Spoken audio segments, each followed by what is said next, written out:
Bonjour à toutes et à tous et bienvenue sur ma chaîne YouTube pour une nouvelle vidéo de révision dans la série des 180 secondes. Elle est destinée avant tout aux élèves de 5e puisqu'elle évoque la vie de Louis XIV. Louis XIV naît le 5 septembre 1638 à Saint-Germain-en-Laye. Il devient roi de France en 1643 jusqu'à sa mort en 1715 à Versailles. C'est un des rois de France les plus célèbres, notamment grâce à son pouvoir absolu et à l'établissement d'une cour gigantesque autour de sa personne, dont le somptueux château de Versailles. Louis XIV est le fils du roi Louis XIII et d'Anne d'Autriche, elle-même fille du roi d'Espagne. Lorsqu'il devient roi en 1643, Louis n'a que 4 ans et demi. C'est donc sa mère qui devient régente et qui exerce le pouvoir avec le cardinal Mazarin.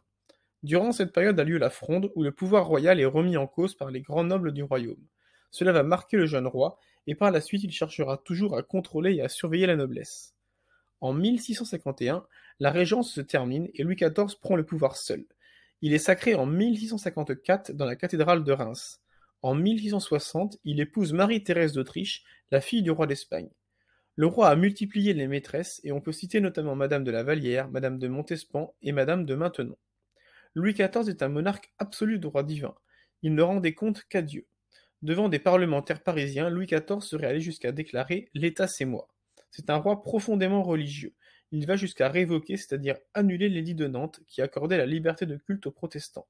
De plus, le roi peut emprisonner tous ceux qui lui déplaisent simplement sur lettre de cachet, comme Fouquet qui lui faisait de l'ombre.